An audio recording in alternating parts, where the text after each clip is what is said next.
amigos, tudo bem com vocês? Seja muito bem-vindo a mais um Catedral Cast. E hoje eu estou muito empolgada, estou muito entusiasmada para trazer um papo que tem ardido no nosso coração, que é o chamado para transformar. E eu trouxe aqui um fazedor de discípulos, que é o nosso pastor, que traz essa visão tão linda do céu para nós. Pastor Ivander, bem-vindo aqui com a gente. Oi, Tati. Oi, pessoal. Tudo bem? Prazer estar aqui. Ainda mais para falar desse tema, né? Que é tão caro, tão precioso para mim. Coisa boa. Obrigada por ter conseguido um tempo aí na agenda para estar com a gente. Sei dos seus desafios aqui em vários papéis, mas eu penso que o fazedor de discípulos seja o principal deles. É o mais importante. Conta pra gente um pouquinho, pastor. A gente conhece aí já a sua visão, sendo pastoreado aí por você há tanto tempo, o pessoal da Catedral que está nos escutando. Mas eu não sei se, de repente, pode ser novo para alguns. Assim, quando começou, quando ardeu no seu coração essa arte de fazer discípulo? Foi desde o início do chamado pastoral? A visão se abriu depois? Como é que foi isso? Essa é uma história muito especial para mim, porque o chamado de fazer discípulos não tem a ver para mim com uma descoberta ministerial. Tem a ver com a minha própria vida, né? Eu me tornei uma pessoa que prioriza fazer discípulos porque alguém priorizou isso na minha vida e me fez um discípulo. Uhum. Então, aquilo que Paulo ministra, né? Ele diz assim: o que eu recebi, isso também vos entreguei. Então, na verdade, eu fui alcançado pela visão do discipulado e de fazer discípulos por alguém que já era um fazedor de discípulos, que vocês conheceram ano passado na conferência, que foi o pastor Lutero. Uhum. Eu tive minha experiência com Deus aos meus 15 anos, mais ou menos, e coincide com a chegada do pastor Lutero na minha cidade natal, né, lá em Teófilo Otoni. Se tiver algum teoflotonense aí. Mineiro, comedor de pão de queijo. Exatamente. E lá em Teófilo Otoni a gente come umas outras coisas mais, porque a gente está perto da Bahia, carne de sol. Dá uma incrementada. Lá é mandioca, não é nem aipim nem macaxeira. É mandioca. Para mim é mandioca também. É mandioca, né? E o pastor Lutero, quando chegou na cidade de Teófilo Otoni, ele tinha vivido uma experiência ele era pastor em Itaoca, no Espírito Santo, e Deus tocou no coração dele, ele deu o carro dele para a igreja. Era uma Brasília na época, ele deu o carro dele para a igreja de oferta. E quando ele chegou em Teófilo Otoni, ele não tinha carro. E eu tinha 2 bicicletas. Eu lembro como hoje, eu tinha uma Barra Forte, o pessoal raiz aí vai lembrar. E eu tinha uma Aerofree, porque eu fazia cross. Acredite ou não, eu era um trilheiro de cross, entendeu? E eu falei: pastor, o senhor não conhece a cidade, o senhor está sem carro, eu tenho 2 bicicletas, se o senhor quiser, eu estou à sua disposição para a gente fazer visita. E Deus me deu, e ele disse assim, daquele jeito dele: irmão Evander, né? Ele fala assim: isso é resposta de oração, né? E a gente começou a fazer visita na cidade. Eu acompanhei o pastor Lutero na cadeia, fazendo visita. Ele tem esse ministério aos encarcerados, ele sempre tinha esse tempo de ir falar de Jesus. Ele era muito... O pastor Lutero é um homem de Deus, né? Ele ia e eu acompanhando ele, né? Ele chegava na frente da cela assim, chamava e conversava com as pessoas, em hospitais, na casa de membros da igreja que estavam enfermos, idosos, e sempre uma paixão por falar de Jesus. O pastor Lutero sempre, até hoje, ele tinha um folheto evangelístico no bolso, na carteira. Para onde ele passasse, fosse oportuno, ele dizia assim: uma porção da palavra de Deus para você. Que lindo. Era a expressão dele. Então eu com 15 anos tive acesso a alguém que tinha uma paixão por falar de Jesus, e mais do que isso, por ensinar outros a chegar ao mesmo padrão que ele tinha alcançado. Então, nessa fase da minha vida, o pastor Lutero me adotou como um discípulo, sem dizer que estava fazendo isso. Mas eu passei, ele devia ter naquela época os seus 40 e poucos, menos de 50, né? Devia ter minha idade hoje, né? E eu tenho 46 e eu tinha 15. Então, tem uma distância, né? Mas o pastor Lutero viu fome na minha vida, desejo de crescer, e ele foi canalizando isso. Dali começou depois um processo de multiplicação de células na igreja de Teoflotone. Eu me tornei um líder de célula com mais ou menos essa idade, 15, 16 anos. Foi quando eu primeiro liderei uma célula. Mas a experiência de discipulado mais marcante começa por encontrar alguém que não me apresentava um conjunto de normas, de regras, eu aprendi de Jesus convivendo com o pastor Lutero. Nós fizemos, eu tenho histórias assim, né, com ele, né? A gente viajou de carro, a cidade de Teoflotone tinha algumas congregações mais longe, uma no município de Topázio, que era um distrito de Teoflotone, outra no norte de Minas, em Pedra Azul, que já era uma... E eu não aprendia só sobre Jesus, eu aprendia como dirigir, eu aprendia a sinalização na estrada, que meu pai já tinha me ensinado um pouco, e o pastor Lutero estava me ensinando. Então, assim, eu vi Jesus no estilo de vida que o pastor Lutero levava. Então assim, discipulado para mim começa assim. E o processo, não é um curso. O processo de fazer discípulo, eu fico muito impactada com isso, porque eu me preparando aqui para trazer essa palavra aqui para nós, esse papo, né? Eu peguei um livro, né, até de um amigo seu, né, que esteve aqui com a gente. Danilo, né? Que é o pastor Danilo Figueira, que ele tem, por isso a gente usou esse O Fazedor de Discípulos, né? Que esse livro é fantástico. E eu tô assim muito impactada. A gente veio há 2 semanas do nosso seminário, né? Onde foi falado isso, a importância. E aquilo ardeu muito no meu coração. Falei, vai virar tema de podcast, porque o Senhor tem nos dado uma visão aqui no podcast. Eu tenho falado isso, mas de repente você está chegando agora ou não viu os episódios anteriores, eu te convido a dar uma olhada lá nos episódios anteriores. Mas o Senhor tem dado uma direção para esse ano de temas que nos levem a uma vida de santidade para viver tudo aquilo que Deus tem para nós em 2023, né? A gente já está indo aí, passou o primeiro trimestre, chegando no próximo trimestre. Sim. E a gente está na expectativa, enquanto filhos amados, de tudo aquilo que o Pai tem para nos agraciar, para nos dar. Então, a gente não quer atrapalhar o que Deus tem para nos entregar. Sim. E aí eu falei, não, o tema Fazer Discípulos, ele entra nessa proposta de santidade, no sentido de que as maravilhas, as coisas incríveis, como ele falou lá por meio de Josué, que ele tenha para fazer no meio do povo, acontecerá enquanto fazemos discípulos, né? Jesus, antes de Jesus, né, quando Deus fala para Josué, né, para santificar o povo, ele diz: santificai-vos, porque amanhã eu farei maravilhas no meio de vós. Mas ele diz: sede santos, porque eu sou santo. Uhum. Então, na verdade, santidade tem a ver com o caráter de Deus. Uhum. Deus é santo. Quando eu me relaciono, Jesus diz assim em Mateus 28, 18 a 20, né? O texto faz questão de frisar, Mateus vai dizer assim, Jesus, eu decorei esse texto lá atrás, quando eu comecei a aprender sobre ensinar sobre essa visão. Jesus, aproximando-se, falou-lhes dizendo: toda autoridade me foi dada no céu e na terra. Então Jesus faz questão de dizer que quando alguém diz assim, olha, eu estou falando isso porque tenho autoridade para falar, ele quer que você preste atenção. Uhum. Não é? Então Jesus diz: toda autoridade me foi dada no céu e na terra. Outra coisa, Jesus diz isso, essas são as palavras finais de Jesus. Sabe aquele recado que você dá para o seu filho na hora que você está saindo de casa? Sabe aquela mensagem que a pessoa deixa no seu último suspiro? Para ficar na memória.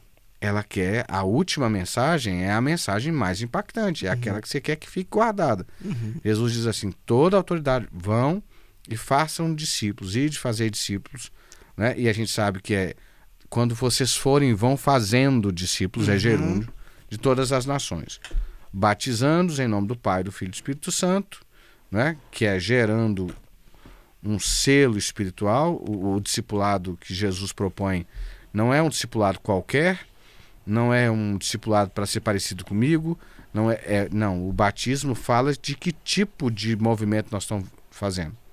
Uhum. É um movimento de trazer os céus à terra, por isso que tem batismo. Uhum. Quer dizer, eu estou levando as pessoas a parecer com Jesus, né? Ensinando-os a guardar. A igreja negligenciou muito tempo essa parte. A gente, durante um período longo, a gente achou que se a gente ensinasse já estava suficiente. Mas a ordem de Jesus não era só ensinar. A ordem de Jesus é igual ensinar a guardar. Durante muito tempo nós fizemos isso como se eu pegasse uma pessoa para ensiná-la a dirigir e dissesse o seguinte: olha, a mecânica de dirigir é o seguinte, você olha aqui, tá aqui as leis de trânsito, Teoria. os sinais, você entra no carro, né, num carro automático, é só colocar no drive e acelerar. Pronto, já ensinei a dirigir? Claro que não, né? O instrutor de direção, ele tem um freio do lado dele, ele vai junto, ele ensina todos os passos. Isso é ensinar a guardar. Jesus mandou ensinar a guardar. E aí Jesus faz uma promessa: e eis que eu estarei com vocês todos os dias até a consumação dos séculos. Quer dizer, quando eu faço discípulos, primeiro eu assimilo aquilo que foi prioridade para Jesus. Então, quando eu me torno um fazedor de discípulos, eu estou me tornando parecido com Jesus. Ser santo não é o caráter de Deus. Então, a melhor maneira de ser santo é ser parecido com Jesus. Em segundo lugar, eu tenho a promessa de comunhão com Jesus. Ninguém vai ter mais intimidade com Jesus fazendo qualquer outra coisa do que fazendo discípulos. Por quê? Porque é impossível fazer discípulos sem Jesus. É impossível tocar, você usou a palavra transformando. Chamados para transformar. Ninguém transforma o caráter do ser humano sem Jesus. Senão não é o poder de Deus, né? A autoridade que ele nos transferiu para isso. Isso, né? Não tem jeito. Você não consegue com técnica de persuasão, técnicas psicológicas, técnicas de gestão. Você pode motivar, você pode orientar, mas transformar caráter, como eu vivi na minha própria vida, como você viveu na sua, né? E a gente encontra inúmeras pessoas que você olha para elas, você vê a história delas, né? Eu falando do pastor Lutero aqui, por exemplo, o pastor Lutero viveu numa vida completamente fora da vontade de Deus, num período da sua juventude, né? Então a gente vê o apóstolo Paulo na Bíblia, né? Era o perseguidor da igreja, e aí ele tem o seu caráter transformado por Jesus. Pedro, Tiago, João e tantas histórias, Zaqueu, né? que se arrepende. Então, quer dizer, a transformação do caráter só é possível por um milagre. Sim. Então, quando eu me coloco nesse serviço, à medida que eu sou canal de transformação, eu sou transformado primeiro. Porque passa, né? Passa por nós para alcançar. Exatamente. É tremendo isso. E eu gosto muito de uma expressão que você usa muitas vezes no púlpito, que eu acho que ela ilustra muito bem, assim, a tônica do que significa isso, que é assim: tudo isso é muito bom, técnicas de gestão, persuasão, ferramentas e tal, mas não dá conta. Você usa essa expressão. Não dá conta. Não dá conta. E quando a gente fala em processo de transformação, o evangelho é suficiente e pleno nisso. Sim. E o fazer discípulos acaba que é inevitável para nós, até por uma questão, ainda que não seja tão intencional como deveria ser. Mas assim, as pessoas olham, nos veem o quanto fomos transformados e querem ir. Peraí, o que está acontecendo ali na vida deles? Como você já deu exemplo, né, de às vezes vizinhos, pessoas que você acessa e elas te dão um crédito porque já te observam. Porque percebem a graça de Deus na vida da gente, né? Uma das características primeiro, então, acho que se a gente quer pensar no fazedor de discípulos, primeiro que ele é um discípulo. Então não haverá um fazedor de discípulos que não seja primeiro um discípulo. Primeiro, ele é alvo da graça, ele é alguém que ele é chamado a transformar porque ele está sendo transformado. Não é nem ele está sendo. Eu não conheço nenhuma graduação para discípulo. E nunca está pronto, né, pastor? Não. É um processo contínuo, porque essa questão do caráter de Cristo, o Danilo fala assim, o discipulado verdadeiro nada mais é do que a arte de esculpir o caráter de Cristo em pessoas dispostas a aprender. Isso. Mas como é que eu faço isso? Antes veio ele nos esculpindo, né? Isso. Então, é a história que eu falei de Paulo. Aquilo que eu recebi, isso eu vos entreguei. E ele fala, ó, nada tem maior poder para reformatar mentes do que o testemunho irrepreensível de um líder em meio às dificuldades. Sim. O fato de você ter andado com o pastor Lutero, você deve ter visto ele, como ele lidava com frustrações, com problemas, como ele reagia aos insultos, às opressões, né? Sim, sim. E esse é o desafio, por exemplo, na minha história de vida, a minha casa é um lugar de discipulado muito caro. Né? O pessoal aqui na igreja brinca que eu quero levar todo mundo para minha casa, que tudo eu quero fazer na minha casa, as reuniões e tudo, porque é na medida que as pessoas veem o que a graça de Deus fez na minha relação com a minha esposa, na minha relação com os meus filhos, e ao chegar lá, eles não vão encontrar relações perfeitas. Não vão encontrar. Eu aprendi cedo na minha vida que o melhor líder e fazedor de discípulos não é o mais preparado, não é o que está pronto, é o mais ensinável, é o mais quebrantado, não é? É a força do testemunho de alguém que sabe que não é perfeito, mas que é pleno pela graça. Isso, né? Wesley acreditava, Wesley é um fazedor de discípulos que Deus usou de maneira muito marcante na história da igreja. Depois da Reforma Protestante, houveram muitos, mas quem Deus levanta de uma maneira muito significativa para essa reforma da igreja é Wesley. E você vai encontrar em todos os relatos dele as crises pessoais dele na busca de Cristo. Uhum. E os mentores, as pessoas que ele acessa e que ele descobre nesse caminho. Né? Então, assim, o fazedor de discípulos é primeiro um discípulo. Mas ele é também um discípulo que tem consciência que essa graça que me toca transborda. Sim. Ela não cabe dentro de mim. Ela transborda. Ela vai além de mim. Ela precisa transbordar. Lembra de Pedro? Quando ele é preso e eles mandam que ele pare de falar, e ele diz assim: como eu posso parar de falar do que eu tenho visto e ouvido? Uhum. Quer dizer, vocês me desculpam, é mas inevitável. Eu não tenho como parar de falar dessa graça que está transbordando, dessa graça que me transforma e que está tocando outras pessoas. Como é que eu vou parar de falar? Né? O poder de Deus e a revelação dele, né? Antes de Jesus, desse processo de fazer discípulos, a gente já vê essa manifestação no povo dele, quando ele fez com os profetas, por exemplo. Eu me lembro dele conversando com Jeremias, Deus dando visão a Jeremias, aí as pessoas iam a Jeremias, ele fala: não vou falar não, eu falo, vocês não obedecem, vocês não querem seguir, mas porque era inevitável, ele não ia falar outra coisa, ele ia falar do que estava dentro, e o que estava dentro eles não queriam obedecer, então ele falou: olha, então eu vou ficar quieto, mas acaba que ele fala, né? Ele mesmo diz, né, que a tua palavra é como fogo nos meus ossos.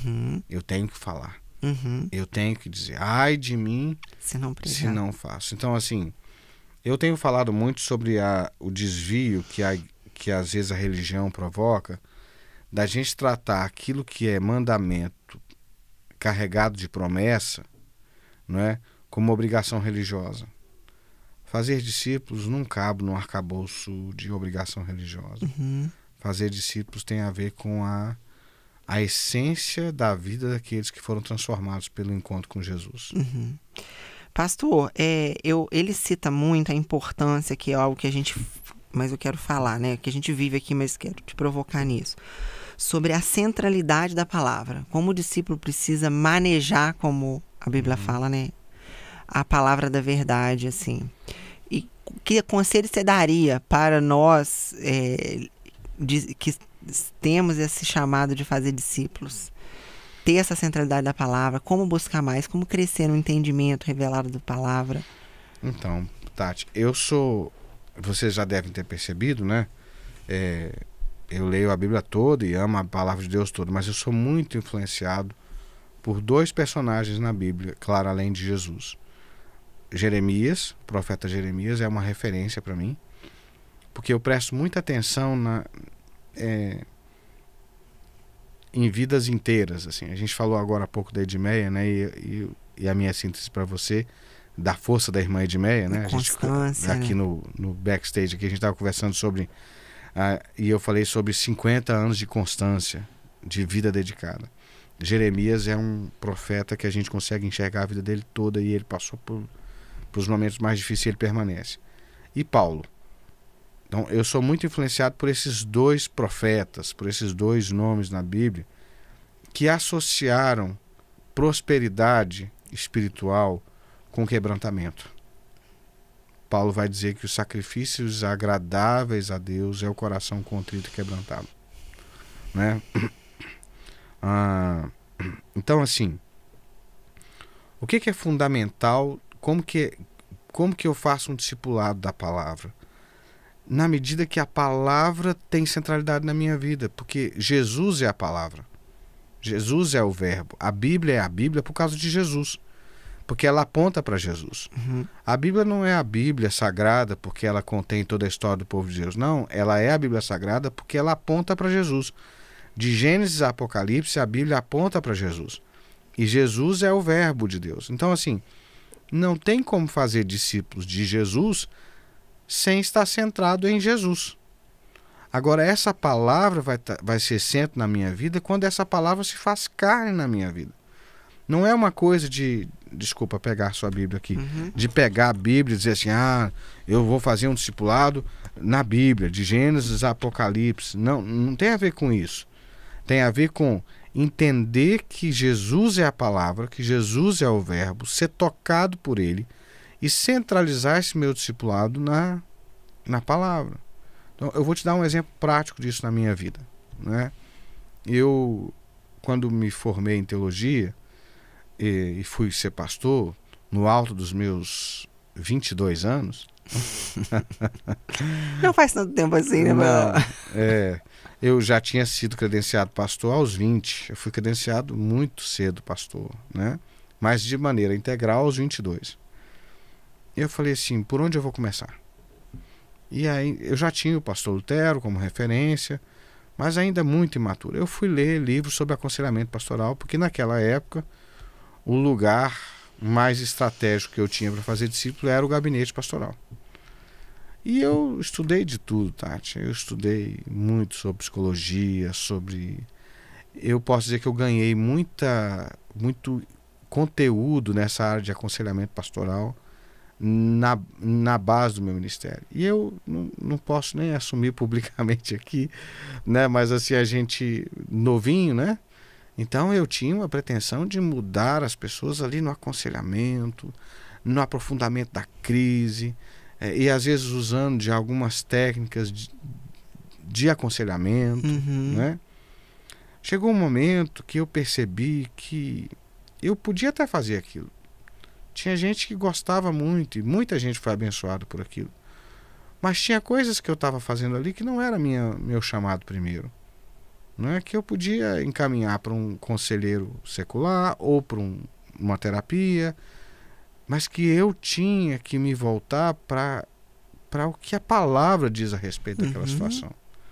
O que Deus diz? Qual é o propósito de Deus? E aí a descoberta é que o evangelho é muito mais poderoso do que qualquer técnica de aconselhamento. Que ele é poder de Deus, né? Do que qualquer técnica de superação de trauma. Não que elas não sejam importantes. Eu não estou aqui de maneira nenhuma negligenciando isso, porque ao mesmo tempo que eu faço essa descoberta, eu sempre trabalhei com o apoio de psicólogos, tendo parceiros na cidade onde eu estou, para me apoiar em outras questões, porque tem questões que vão precisar passar por aí. Entendeu? Mas tem os seus limites, né? O que eu descobri na minha própria vida pessoal? Que a palavra lança luz sobre esses traumas, sobre essas dificuldades. E ainda que eu vou tratar isso num gabinete de psicologia, ainda que eu vou tratar isso numa reunião familiar, mas eu vou tratar isso dirigido pela palavra. A palavra não necessariamente substitui aquele espaço, mas ela ilumina. Por isso que o salmista vai dizer que lâmpada para os meus pés é a tua palavra e luz pelo caminho. Ela dá uma direção. Entendeu? Então, eu estou te dando aqui duas respostas, né? Primeiro, porque Jesus é a palavra, e segundo, porque na palavra eu tenho direção. E assim, num mundo frenético, onde tem tanta questão com foco mesmo, eu vejo as crianças hoje, tanta criança diagnosticada com TDAH, os adultos aí com dificuldade de foco, com dificuldade de... Como que você aconselharia para os discípulos, novos discípulos, centralidade da palavra, entendemos. Como é que eu faço? Como é que é a rotina, um devocional diário? Como que eu leio minha Bíblia? Para quem está caminhando com a gente, esses novos discípulos que o Senhor tem acrescentado. Como é que é o dia a dia para a pessoa ser cheio da palavra? Eu acho que primeiro a gente tem que entender que é mais do que religião. É um estilo de vida. Então, entender que eu tenho acesso a Deus. Que Deus, pela sua graça, me deu acesso. Então, quando eu entendo isso, eu vou procurar Deus. Como que eu vou procurar Deus? Em tudo. No início do meu dia, é melhor e ótimo que você separe um tempo do seu dia para estar diante de Deus. Mas você não deve estar diante de Deus só no início do seu dia. Em todo tempo, Deus, o Senhor está aqui comigo. Caminha comigo. Permanece comigo. Nós começamos esse podcast, a gente orou e disse, Senhor, esteja aqui conosco. Eu comecei meu trabalho ali, eu orei, a gente orou, eu fui trazer meus filhos para a escola. Senhor, abençoa meus filhos. Abençoa. Quer dizer, eu preciso, uma vez que eu entendi e recebi Jesus como Senhor, considerá-lo em todos os passos. Quer dizer, a vida com Deus não é uma coisa que eu faço na primeira meia hora do meu dia ou na primeira hora do meu dia. Não, a vida com Deus é uma vida inteira. Então, eu preciso me relacionar com Jesus. Eu preciso também de um tempo com a palavra, com a Bíblia.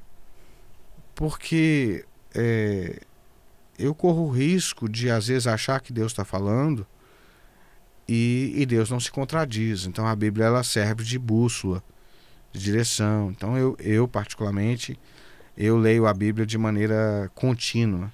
Então, eu pego de Gênesis... Às vezes eu começo no Antigo e no Novo ao mesmo tempo, começo Gênesis e Mateus, às vezes, mas eu vou ler de maneira contínua. E aí eu vou relendo a Bíblia anualmente e para mim, eu não fico muito preocupado se eu vou ler um ano só, mas eu leio continuamente. Agora, por exemplo, eu estou lendo o segundo livro de Samuel. Então eu venho de Gênesis e eu já estou no segundo livro de Samuel. Então, e eu ouço. Hoje a gente tem um recurso. Eu leio e ouço ao mesmo tempo. Hoje eu uso o livro impresso mais para pregar.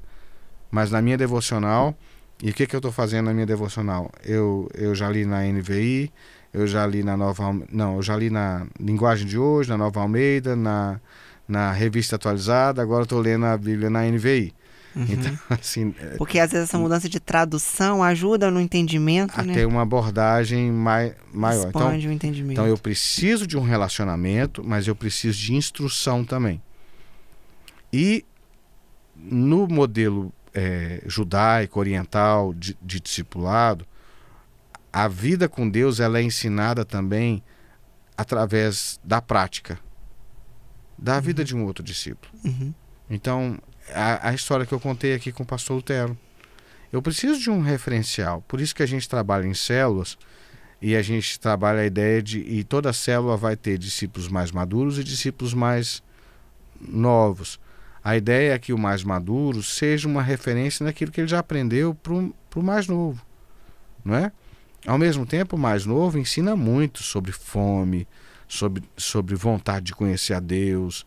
Então, quer dizer, o cristianismo é essa troca. Por isso que a gente precisa congregar, né? A gente viveu aí na pandemia essa coisa da explosão do mundo online, mas usando a expressão que você falou que eu gosto de usar, o mundo online não dá conta disso aqui, né? Não dá conta do olho no olho, da percepção, do toque, do choro, do abraço.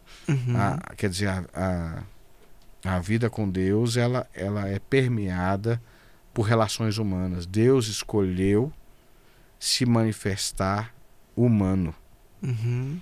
Então, não adianta eu querer verticalizar e dizer assim, não, é eu e Deus e tal. É sim, mas não é só isso. A gente fala da sinal da cruz, né? A cruz aponta para o céu, mas ao mesmo tempo ela aponta para os lados. Uhum. Eu preciso me relacionar. Eu conheço de Cristo quando eu sento com a Júlia e com o Vitor e vejo o que Deus está fazendo na vida deles. A gente conversa. Então, assim, a sua pergunta é como é que eu desenvolvo isso? Uhum. Eu diria, abrindo sua vida a todo momento, de maneira prática para Deus. Você vai fazer um negócio, Deus, o que o Senhor me orienta sobre isso? Deus, essa semana mesmo eu estou vivendo uma situação, eu tenho orado a Deus a respeito de uma situação doméstica minha, da minha família, para a gente resolver. E ontem e anteontem eu recebi 2 telefonemas, 2 contatos, que eu não sei se vão se efetivar na resolução daquele problema, mas que eu entendi como sinal claro de Deus para dizer assim, eu estou ouvindo suas orações. Fica tranquilo. Muito bom. Pai é assim, né? Entendeu? Ouve o filho. Eu não sei se vai resolver daquela forma, mas Deus disse para mim assim, você está orando, eu estou ouvindo. Uhum. Então, quer dizer, experimentar Deus no dia a dia é mais do que religião, é se abrir para Ele, buscar a direção na palavra e buscar pessoas que te ajudem nisso. Quando você precisa, por exemplo, aprender a dirigir, você procura um instrutor. Uhum. Quando você vai abrir um negócio, você procura pessoas que saibam mais do que você, não é? Você não tem experiência nessa coisa de atividade física, você vai procurar um personal trainer para poder te ajudar. Você quer equilibrar a sua saúde alimentar, você vai procurar um nutricionista. Então eu preciso procurar pessoas que tenham mais caminhada do que eu. Isso aí. E a gente tem hoje as células, né? Que cumprem esse papel de uma forma tão excelente, tão próxima. Demais, Tati. Tão íntima, né? Demais. Que gera aí essa coisa linda. Eu tenho experiências de líderes de célula que me colocam no bolso, que são muito melhores pastores do que eu, porque eles estão dispostos a pagar um preço alto pela vida do discípulo. Assim, a célula é um espaço privilegiado, é um espaço... É lindo. Eu sou fruto de células, sou muito grata a Deus pela célula. Deus nos deu a oportunidade. Hoje nós temos 2 células. A igreja é cheia de células. Então, se você não está numa célula, eu te convido a entrar em contato com a secretaria da igreja ou deixa aqui uma mensagem na conversa aqui mesmo do podcast, que a gente vai te ver e arrumar uma maneira de fazer contato e te inserir numa de nossas células, seja mais perto da sua casa. Temos célula aqui no centro da cidade, aqui na igreja, ou algum líder de célula que está mais próximo daí da sua casa. E indo para o final, pastor, que eu sei que hoje a gente está desafiado aí com algumas demandas, né? Embora esse tema dá pano para manga, que dá para conversar há muito tempo. Mas agora, indo para a reta final, tem uma música que mexe muito comigo, eu acho que resume um pouco do papel do fazedor de discípulos. Eu não vou cantar porque eu não faria isso com vocês. Mas ela diz assim, mostra-me quem tu és e enche o meu coração do amor que faz mudar o mundo. Uhum. Então, fazer discípulos é mudar o mundo, né? É começar esse movimento de um a um e esses frutos que se multiplicam de uma forma exponencial. É só a gente olhar a história, né, Tati? Pensa na Bíblia, no Novo Testamento. É fantástico isso. Jesus chamou 12. Dos 12, ele tinha 3 que eram mais íntimos, que era Pedro, Tiago e João, né? E depois foi acrescentado Paulo.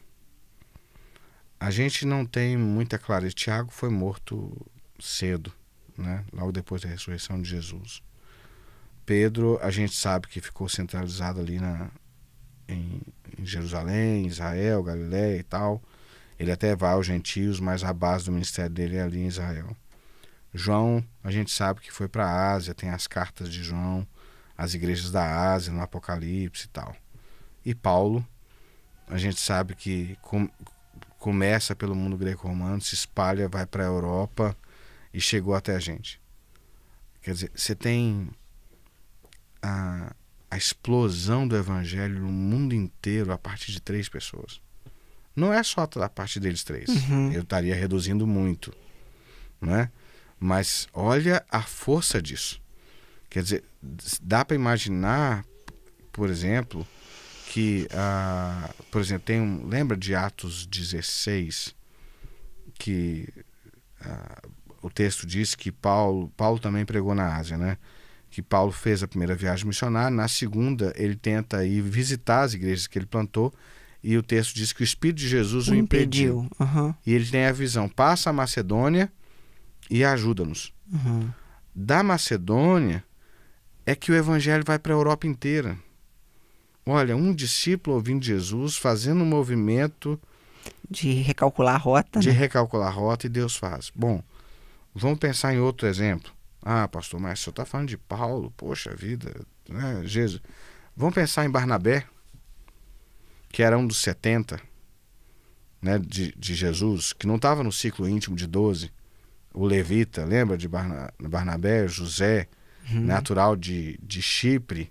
É engraçado, quando eu era criança eu sempre tinha uma música, esse era seu nome, Barnabé, eu ouvia Chifre, mas é Chipre. Lembra de Barnabé? A gente tem a história que Barnabé discipulou 2 pessoas, o apóstolo Paulo e João Marcos.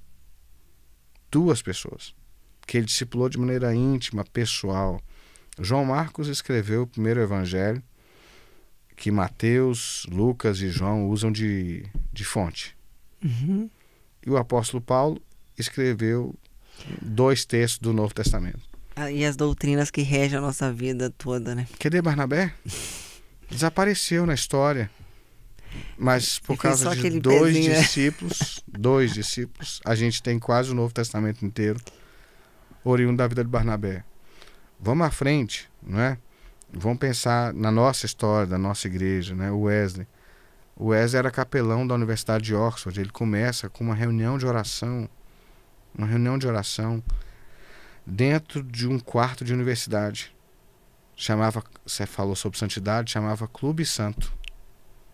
Eram reuniões de santidade para orar. Ele era todo metódico, tinha hora para jejum, hora para isso, hora para aquilo. Aquele movimento se espalhou para Inglaterra inteira, Irlanda, Estados Unidos. A gente já teve muitos problemas depois da morte dele, já fez mais de... Né, a igreja já celebra mais de 200 anos, 250 anos, né, nos Estados Unidos, se eu não me engano. Eu não sou muito bom com datas, né, mas assim, hoje são mais de 80 milhões. Eu fico impactada com isso. Sabe o que vem na minha cabeça quando eu ouço essas histórias e falando sobre essa coisa de mudar o mundo? Não teve uma época que tinha uns programas de televisão que dava 2 possibilidades de fim? Uhum. E aí você votava? Tinha uma coisa assim. Uhum. Eu fico pensando assim, eu fico curiosa para saber... primeiro, quando a gente vai falar de Jesus, do amor de Deus para alguém, como será o final? Como será o desenrolar dessa história? E a gente fica curiosa mesmo para saber como que vai terminar. E depois que Deus já fez, com várias coisas que Ele fez na minha vida, e na vida de discípulos e de amigos, eu fico pensando assim, como teria sido se Jesus não tivesse entrado nessa história? Nossa, fico imaginando um cenário de caos. Né? Não teria, né? A gente não tem noção do poder e do impacto de uma vida transformada. Por exemplo, a minha família materna, né, quase todos, né, um leque grande de gente aceitou Jesus, entregou a sua vida a Jesus, porque teve meu tio lá atrás, primeiro de todo mundo, ele tomou uma decisão por Jesus. Com o passar dos anos, toda uma família e os filhos dessa família, então assim, as gerações que vieram, que começam a vida com Jesus, tem vários pastores na família, várias pessoas que exercem liderança no reino de Deus na família, porque o meu tio lá atrás, tio Ari, resolveu entregar a vida dele para Jesus num contexto onde isso era uma coisa muito diferente de todo mundo. Uhum.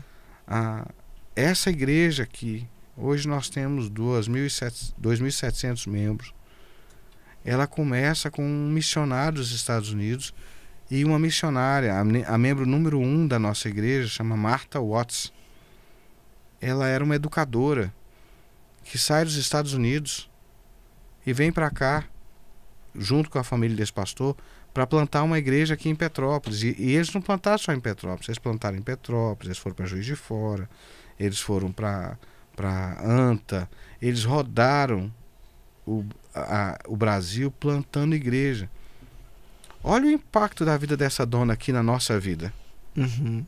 Hoje nós temos 2.700, mas quantas pessoas e famílias, por exemplo, a igreja wesleyana tem o nascedouro aqui, uma parte aqui na nossa igreja. Então, já se desdobrou. Imagina Sim. o fruto da dona Marta.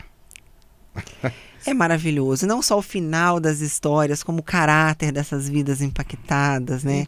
Então, assim, quando você escolhe virar um fazedor de discípulos, lembra daquele texto, que também é um texto caro aqui para nós? Nem olhos viram, nem ouvidos ouviram, nem jamais penetrou no coração humano o que Deus tem preparado para aqueles que o amam. Mas não termina aí. Paulo diz assim, mas Deus nos revelou. Ou seja, está revelado para nós que quando você se torna um discípulo e por consequência um fazedor de discípulo, porque lembra, não tem fazedor de discípulo que não é primeiro discípulo, os frutos, os milagres, o alcance é intangível, não dá, mas é grande, é poderoso. Hoje nós falamos em alcançar 30 mil discípulos com o ministério da nossa igreja aqui nessa cidade. Hoje parece uma coisa distante, longe, não é? Mas daqui a pouco alguém vai dizer assim, há tantos anos atrás alguém sonhou com uma igreja de 30 mil discípulos. Coisa linda, coisa linda. E ele pega a história do jeito que a pessoa tá, e ele muitas vezes ele faz daquela história uma rampa para alcançar. Sim. Pastor, quero agradecer a Deus pela sua vida, por ser um fazedor de discípulos que nos alcança com o seu testemunho, com a graça, com a unção que você carrega e transborda em nós. Quero te perguntar se houve alguma coisa que eu não perguntei e está ardendo aí no coração que você queira deixar nessa missão de fazer discípulos, ou uma palavra final, ou alguma coisa nesse acho sentido. Que talvez seria o passo prático, né? Como é que você perguntou isso, mas você que está ouvindo, pastor, eu quero avançar nessa caminhada de discipulado na vida da igreja. Como é que eu faço? A gente criou um trilho aqui para facilitar isso. Então nós temos uma classe de integração na vida da nossa igreja, que funciona sempre antes dos nossos cultos, né? No domingo e na terça-feira, tanto de manhã, 9h30 da manhã, 18, e na terça, 18h30, para te ajudar nesse processo. Daquele grupo de integração, fica mais fácil você ser integrado numa célula, você participar de uma célula, né? Então você pode vir para um desses grupos no domingo ou na terça-feira, sempre 1 hora antes do culto principal, e a partir daí começar uma caminhada. Quer dizer, você precisa se inserir na comunidade, precisa se inserir numa célula, precisa estar perto de alguém. Ah, pastor, mas eu já tentei, não deu certo. A gente não casa com a primeira pessoa que a gente encontra, não é verdade? E o processo na igreja também é assim, porque como a relação com Deus ela é direta, porque Jesus nos deu acesso direto, mas o testemunho é mediado pelo ser humano. Então, o processo de identificação com a célula passa pela identificação com o líder também. Então a Tati vai ter discípulos que têm uma identificação com você.